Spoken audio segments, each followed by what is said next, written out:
my brain was like, it had all these intrusive thoughts and memories, and I was dialed up to an 11 all the time in terms of my stress, and I didn't know why.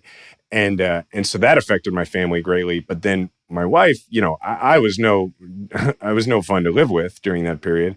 And, here she is, she's sleeping next to me.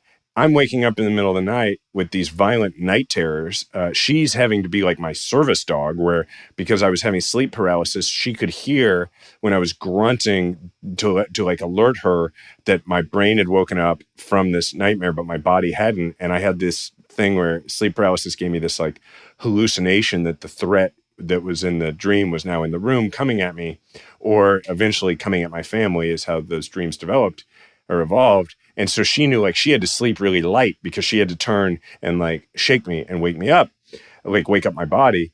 And then I would wake up, and as she puts it in the book, it was suddenly horrible story time because, we've been together since we were 17. Like my life has always been, I just share everything with her.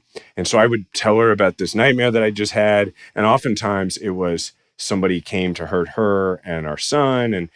And so they soaked into her in the middle of the night. And eventually she was experiencing my symptoms despite not having experienced my trauma. She was hypervigilant. She was worried that there would be intruders, all those sorts of things. And then it turned out when I went to therapy, she needed to do the same thing. So it was just this beautiful gift that I gave my wife, post-traumatic stress disorder.